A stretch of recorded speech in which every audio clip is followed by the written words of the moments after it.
So hi! Welcome and welcome back to my YouTube channel, and for today's tutorial guys, ituturo ko sa inyo kung paano nga ba magbayad sa TikTok Pay Later.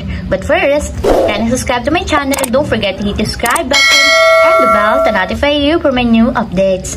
And if you want to learn more, just keep on watching and let's start. So ayan guys, for today's video, i-open lang natin ang ating TikTok account or yung ating TikTok app. And then, pagka-open guys, mula dito sa pinakang homepage, itap lang natin yung profile para mapunta sa pinakang timeline or profile ng ating TikTok. So, dito sa timeline guys, itap nyo lang yung your orders.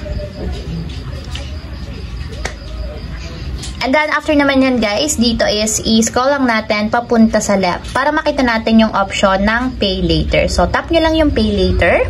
So, ayan guys, para makapag-payment tayo, so tap lang natin dito yung advance repayment or payment. So, wala pa kasi ako guys na bill or dues. So, ibabayad ko lang is advance repayment.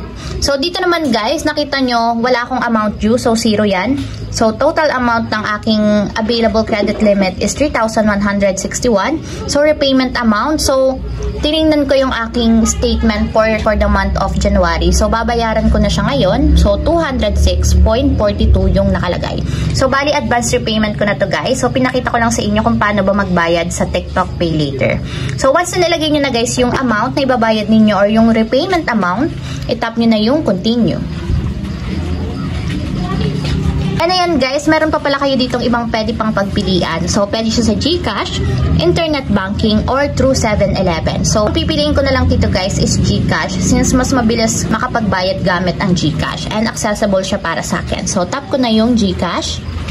So, ayan guys, confirm lang natin. So, tap natin yung pay.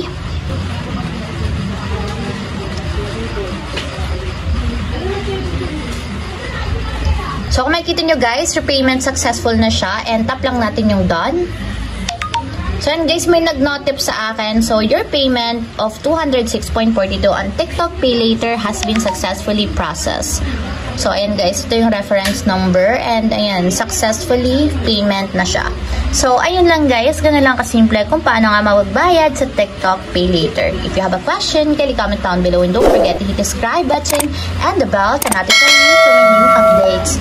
And thank you for watching!